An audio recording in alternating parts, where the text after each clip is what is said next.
The observation deck of the Terminus Gate Station hummed with the usual cacophony of interstellar commerce.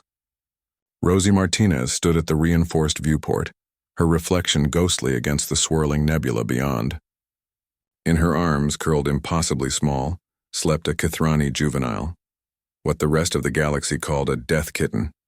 The creature's crystalline claws, retracted now in sleep, could punch through standard hull plating. Its triple-jointed limbs folded peacefully against Rosie's chest could snap an armored Grellian's spine. The soft purring that rumbled from its throat was the same frequency used by adult Kithrani to paralyze prey before the kill. And yet, Rosie simply adjusted her grip, one hand cradling the cub's head, thumb gently stroking the ridge between its 6 eyes. Human. The word came out like gravel scraped across metal. Rosie didn't turn.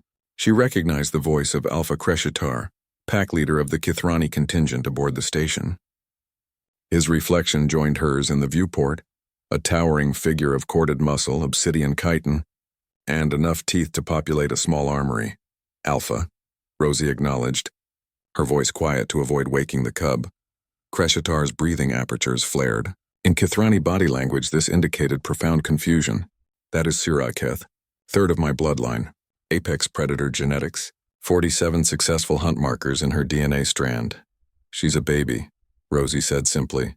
She is Kithrani, Crescitar corrected, moving closer. His talons clicked against the deck plating with each step. 6 months from now, she will lead her first kill pack.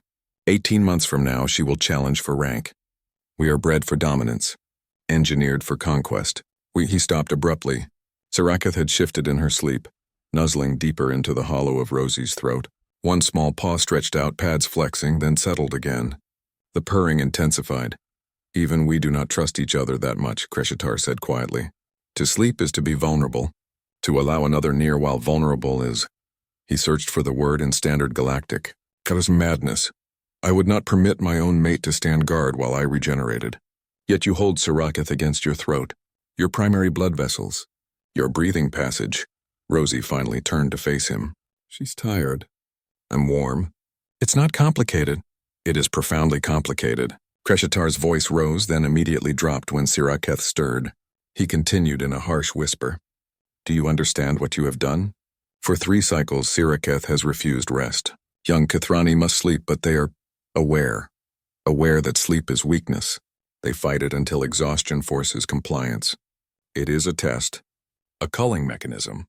The weak fail and die, the strong endure. That's horrible, Rosie said flatly. That is survival. Crescitar's membrane-thin ears lay flat against his skull. Our species clawed its way from a death world. Every moment is combat. Every sleep is a battlefield. Not here, Rosie replied. Not on this station. Not in this moment. The Alpha stared at her. His multiple eyes blinked in sequence, confusion, analysis, recalibration. Explain your logic. Rosie looked down at the sleeping cub. When my brother Olive was little, he used to have nightmares. Terrible ones. He'd wake up screaming, convinced something was hunting him in the dark. She smiled at the memory. I'd let him sleep in my room. Sometimes he'd crawl into my bed and fall asleep on my chest, just like this. The weight of him, the warmth, it told his brain that he was safe, that someone bigger was watching, that he could rest. And this worked every time. Crescitar was silent for a long moment. Around them, the station continued its eternal rhythm. Cargo haulers bellowing for clearance, environmental systems cycling, the distant thrum of the gravity generators. Through it all, Siraketh slept on. You offer yourself as prey, Crescitar said finally, to comfort a predator. I offer myself as safe, Rosie corrected. There's a difference. The Alpha's claws extended, then retracted. Extended again. It was a nervous gesture Rosie had learned to recognize in Kithrani, the physical manifestation of processing contradictory data. We have conquered 17 species, Crescitar said, his voice strange. Brought 12 star systems under Kithrani hegemony. Our war fleets are feared across 3 galactic arms. We are death given form and purpose. Okay. Crescitar repeated, tasting the human word. You reduce Galactic Empire to okay. You asked me to watch Siraketh while you attended the trade summit, Rosie pointed out. You, Alpha Crescitar, Leader of the most dangerous predator species in known space asked a human to babysit. So yeah. Okay. The Alpha's breathing apertures snapped shut, then slowly reopened. When he spoke again, his voice carried an edge of something Rosie had never heard from a Kithrani before. Vulnerability. I asked you because I have observed. I have seen you with the Metherian hatchlings, teaching them your human games.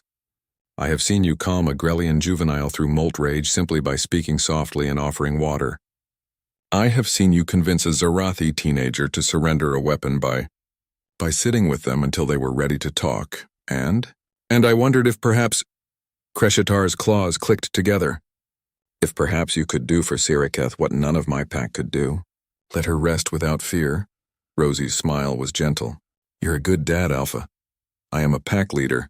Sentiment is weakness. Attachment is— You love her, Rosie interrupted. It's okay to say it. For several heartbeats, Kreshitar didn't respond. Then, barely audible, we do not have this word. Love, sure you do. You just call it something else. The Alpha moved closer, his massive form casting Rosie in shadow. Slowly, carefully, he extended one claw and touched the back of Siriketh's head. The cub sighed in her sleep, the sound almost human. Teach me, Kreshitar said. Teach me this thing that makes a prey species stronger than predators. This thing that lets you hold death in your arms and call it baby. Rosie shifted her weight, adjusting Siriketh's position. It's not about being prey or predator, Alpha. It's about being present, being safe. Being the thing that stands between a kid and the dark. And your brother? Olive, the one with nightmares? He's a xenobiologist now. Works with dangerous species all across the frontier. Says he learned from me that scary doesn't mean evil. That teeth are just teeth until someone decides what to do with them. Kreshtar's laugh was like rocks grinding. Humans, you are the most terrifying species in the galaxy and you do not even realize it. We're really not— You are, he insisted. You take our cubs and make them purr. You stand unarmed in a room with apex predators and offer them— What did you call it? Babysitting. You see death kittens and think only of warmth and safety. His eyes blazed.